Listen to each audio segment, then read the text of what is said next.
नमस्कार प्रिय विद्यार्थियों, हम एक महत्वपूर्ण टॉपिक मापन, मूल्यांकन एवं सांख्यिकी जो हमारा पेपर है उस पर चर्चा कर रहे थे। हमने इससे पहले मापन के बारे में पढ़ा, अब हम मूल्यांकन के बारे में पढ़ रहे हैं कि मूल्यांकन क्या है।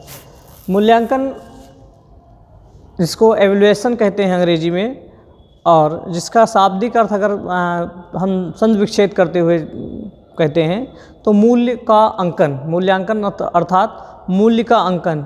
मूल्यांकन में मापन से जो प्राप्त परिणामों की व्याख्या की जाती है। हमने इससे पहले बताया था कि मापन के 4 पद होते हैं। उन 4 पद में अंतिम पद क्या था? परिणामों की प्राप्ति और उनका लेखन। और मूल्यांकन में उन परिणामों की जो मापन के द्वारा प्राप्त होते हैं उनकी व्याख्या की जाती है। यह व्याख्या कुछ सामाजिक, सांस्कृतिक अथवा वैज्ञानिक मानदंडों के दृष्टिकोणों के आधार पर की जाती है, और इस व्याख्या द्वारा वस्तु अथवा प्राणी अथवा क्रिया की विशेषता की सापेक्षिक स्थिति स्पष्ट की जाती है। तो मूल्यांकन क्या है? मूल्यांकन अर्थात मूल्यों का अंकन। मूल्यांकन में मापन से प्राप्त परिणामों की व्याख्या की जाती है, और यह जो व्याख्या की जाती है ये कुछ सांस्कृतिक, सामाजिक और वैज्ञानिक मानदंडों के आधार पर की जाती है। यह व्याख्या इस व्याख्या द्वारा वस्तु अथवा प्राणी अथवा क्रिया के की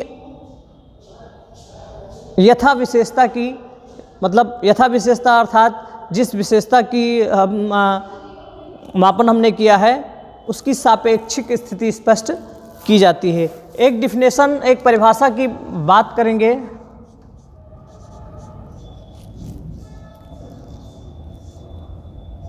ब्रैडफील्ड के अनुसार मूल्यांकन किसी वस्तु, ब्रैडफील्ड के अनुसार मूल्यांकन किसी वस्तु अथवा क्रिया के महत्व को कुछ सामाजिक, सांस्कृतिक और वैज्ञानिक मानदंडों के आधार पर चिन्ह विशेषों में प्रकट करने की प्रक्रिया है। ये ब्रैडफील्ड की मूल्यांकन की डिफिनेशन है, परिभाषा है। फिर से एक बार सुन लें हम कि मूल्यांकन किसी वस्तु अथवा क्रिया के महत्व को कुछ सामाजिक, सांस्कृतिक और वैज्ञानिक मानदंडों के आधार पर चिन्ह विशेषों में प्रकट करने की प्रक्रिया है, ये मूल्यांकन है। ठीक, फिर हम बात करते हैं मूल्यांकन के तत्व अथवा अंक। मूल्यांकन में 2 क्रियाएं करनी होती हैं। मूल्यांकन में मुख्यतः 2 क्रियाएं करनी होती हैं। पहला, एक मापन करना होता है, और दूसरा मापन से प्राप्त सूचनाओं अथवा आंकड़ों की व्याख्या की जाती है। मूल्यांकन में 2 क्रियाएं करनी होती हैं, पहला मापन और दूसरा मापन से प्राप्त परिणामों अथवा सूचनाओं अथवा आंकड़ों की व्याख्या, ये करना होता है। 2 क्रियाएं, मूल्यांकन में 2 क्रियाएं करनी होती हैं, एक मापन और दूसरी मापन से प्राप्त सूचनाओं अथवा आंकड़ों की व्याख्या, ये मूल्यांकन में।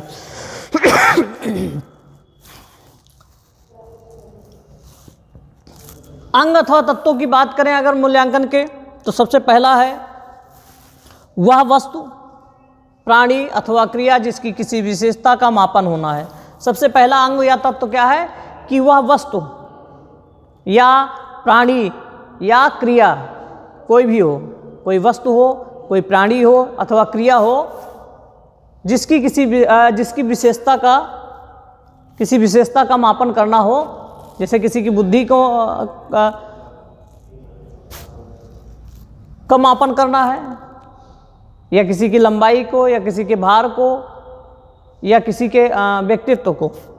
तो सबसे पहला तत्व क्या है? वह वस्तु हो या वह प्राणी हो अथवा वह क्रिया हो जिसकी किसी विशेषता का मापन होना है, पहला पद, पहला अंग या तत्व। दूसरा क्या है? वह विशेषता जिसका मापन करना है। जैसे व्यक्ति, वस्तु या क्रिया पहले स्टेप पर होना जरूरी है, पहला अंग या तत्व। दूसरे स्टेप पर उसकी वह विशेषता, व्यक्ति को अगर कोई व्यक्ति है तो उसकी बुद्धि का मापन करना है, या उसके भार का मापन करना है, या उसकी लंबाई का मापन करना है, तो वह विशेषता जिसका मापन करना है। तीसरा अंग या तत्व है मापन के उपकरण या विधियाँ। अगर बुद्धि को मापना है तो परीक्षण के माध्यम से, जो बुद्धि परीक्षण है उसके माध्यम से। अगर लंबाई को मापना है तो मीटर के माध्यम से, सेंटीमीटर के माध्यम से। और अगर भार को मापना है तो किलोग्राम या बांट के द्वारा। तो वह मापन के उपकरण और विधियाँ, ये तीसरा तत्व अथवा अंग है। चौथा है वह व्यक्ति जो मापन करता है। अब वह व्यक्ति भी होना चाहिए चौथे नंबर पर, जो मापन करेगा किसी व्यक्ति के विशेषता का, जिसके गुण का, जिसका मापन करना है, उसको मापने वाला व्यक्ति होना चाहिए। फिर पांचवा अंग है वह मानदंड जिसके आधार पर मापन के परिणामों की व्याख्या होती है। कुछ मानदंड रखे जाते हैं, कुछ मानक रखे जाते हैं। जैसे मानदंड रखा गया कि 190 से 110 के बीच में सामान्य बुद्धि वाले, 80 से 90 के बीच में मंद बुद्धि वाले। तो वे मानदंड जिनके आधार पर मापन के परिणामों की व्याख्या की जानी है, ये होना चाहिए। 33 से 45% तक थर्ड डिवीजन, 45 से 60 तक सेकेंड डिवीजन, और 60 से 100 तक फर्स्ट डिवीजन। इस तरह से एक मानक होते हैं। तो वो मानदंड जिसके आधार पर मापन के परिणामों की व्याख्या की जानी है, और वह विधियाँ जिनके प्रयोग से व्याख्या की जाती है, ये होना चाहिए। फिर अगले स्टेप पर जब हम बढ़ते हैं तो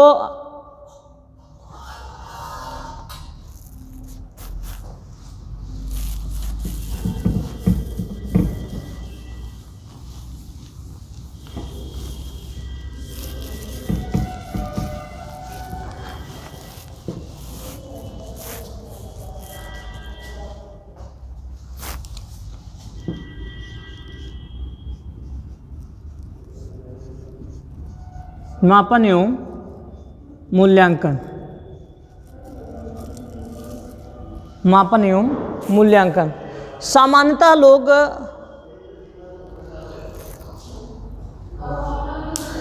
मापन और मूल्यांकन में बहुत भेद नहीं करते हैं, लेकिन दोनों में पर्याप्त अंतर है। मापन मूल्यांकन प्रक्रिया का प्रथम पद है, और मूल्यांकन में मापन के बाद मापन के परिणामों की व्याख्या की जाती है, और उसके आधार पर भविष्य कथन किए जा सकते हैं।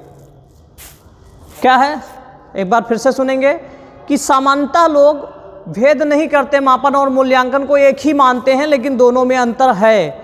मापन जो है वो मूल्यांकन प्रक्रिया का प्रथम पद है। मापन जो है वो मूल्यांकन प्रक्रिया का प्रथम पद है, और मूल्यांकन में मापन के बाद मापन से प्राप्त परिणामों की व्याख्या की जाती है, और उस व्याख्या के आधार पर भविष्य कथन किए जा सकते हैं कि आगे चलकर इसमें क्या होगा।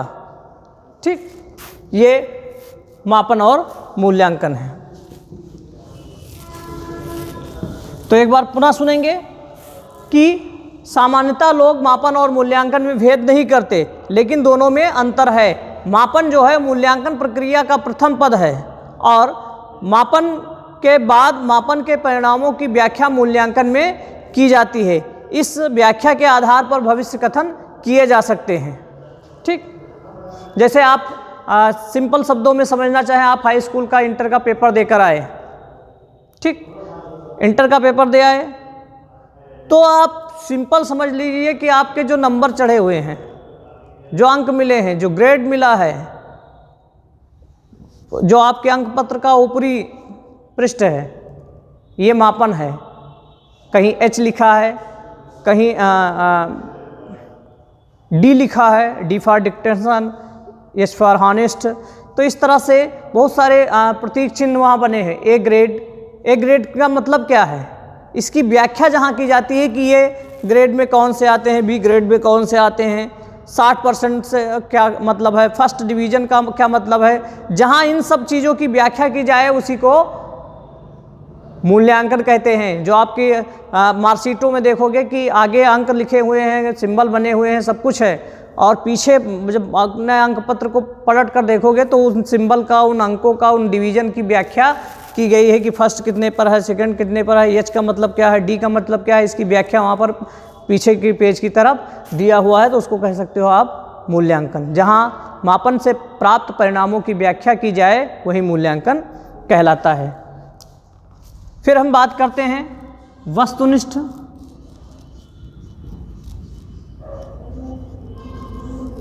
और व्यक्तिनिष्ठ।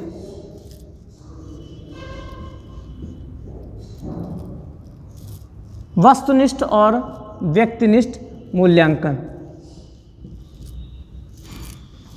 वस्तुनिष्ठ और व्यक्तिनिष्ठ मूल्यांकन। वस्तुनिष्ठ यानी ऑब्जेक्टिव, व्यक्तिनिष्ठ यानी subjective. Objective and subjective evolution. वस्तुनिष्ठ और व्यक्तिनिष्ठ मूल्यांकन। सामाजिक और सांस्कृतिक मानदंडों पर आधारित मूल्यांकन जो होता है वो व्यक्तिनिष्ठ होता है। जो सामाजिक और सांस्कृतिक मानदंडों पर आधारित मूल्यांकन होता है वो व्यक्तिनिष्ठ मूल्यांकन होता है। ये बात ध्यान रखना। सामाजिक और सांस्कृतिक मानदंडों पर आधारित मूल्यांकन व्यक्तिनिष्ठ होता है, यानी कि सब्जेक्टिव होता है। और दूसरी तरफ वैज्ञानिक मानदंड अपने में पूर्ण और स्पष्ट हैं और निश्चित होते हैं। इसके आधार पर किया गया मूल्यांकन वस्तुनिष्ठ होता है। ठीक, वस्तुनिष्ठ क्या है? वैज्ञानिक मानदंडों पर आधारित, अपने आप में पूर्ण और स्पष्ट तथा निश्चित जो होते हैं वो वस्तुनिष्ठ मूल्यांकन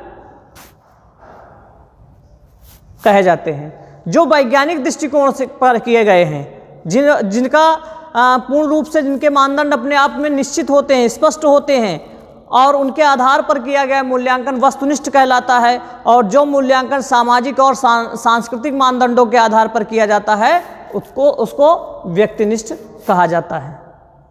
सामाजिक और सांस्कृतिक मानदंडों के आधार पर किया गया मूल्यांकन वस्तुनिष्ठ कहलाता है, और वैज्ञानिक मानदंडों के आधार पर किया गया मूल्यांकन वस्तुनिष्ठ कहलाता है। इस तरह से वस्तुनिष्ठ और व्यक्तिनिष्ठ मूल्यांकन होते हैं।